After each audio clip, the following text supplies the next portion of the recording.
Hello everyone, my name is Nikhata Fitria with name K1323061, and today we will talk about statistics. First of all, what is statistics? Statistics can be defined as the collection and interpretation of data. All around the world, we use statistics to measure and analyze variability. People can have different age, weight, food preference, and so on. These things are all variable because they change among different individuals. There are two kinds of statistics. There's inferential statistics and descriptive statistics.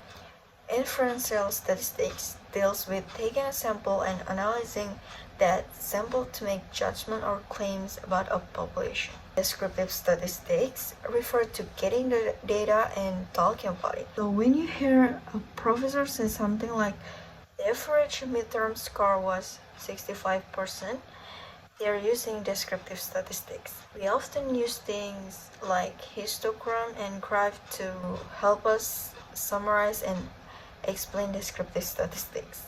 The first part of the course deals with descriptive statistics, and the second part of the course deals with inferential statistics. In order to understand statistics, you'll first have to know some basic definition. A population refers to the total amount of things. I said things because a population can refer for almost anything. This can refer to the total amount of people, cats, houses, and so on.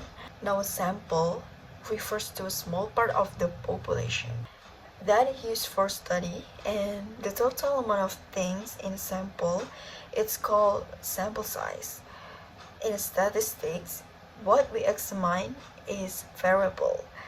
It is what we are studying, and it can be measurable, countable, and categorized.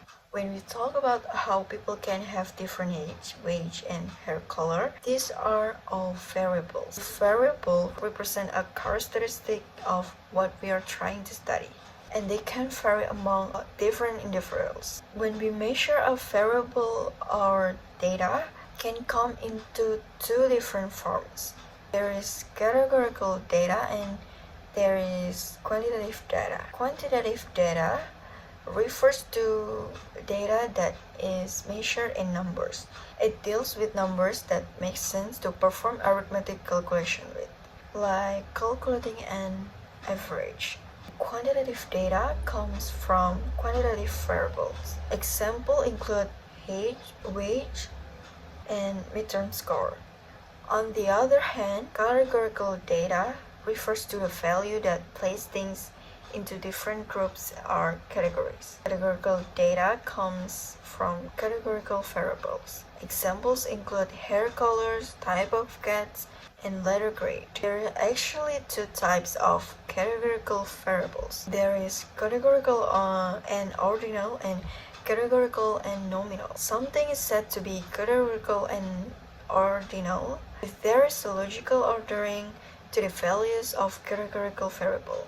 A good example of this will be letter grade. We can logically order the values of this categorical variable from high to low or low to high. Now something is said to be categorical and nominal if there is no logical ordering to the values of a categorical variable. And examples of this would be hair color.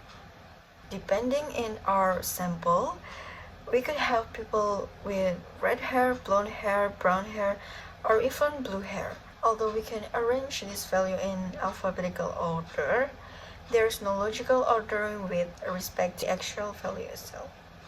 There is also two types of quantitative variable. There is discrete and continuous. Discrete variables refer to variables that can only be measured in certain numbers. An example of this is the numbers of pets you own. You can own 0 pets, 1 pet, 2 pets, or even 30 pets, but it's impossible for us to own 2.7 pets. In contrast, continuous variables refer to variables that can take on any numerical value. An example of this would be weight. Someone can weigh 105 pounds, 185 pounds, or even 170.6085 pounds. We can measure this variable in as many decimal places as we want, which is why it is classified as a continuous variable. So, to recap, a population refers to the total number of things. A sample refers to a small part of population that we examine and extract information from. The total number of things in a sample is called a sample size. What we measure from each individual is the variable of interest. The way we measure these variables lets us know if the variable is quantitative or categorical. For example, if her variable of interest was midterm score first mistakes, we would have quantitative data. If we measure each individual test score, if instead we decided to place people into categories based on letter grade, then we would working with categorical data. Okay guys, that was introduction of statistics. Thank you for watching and goodbye.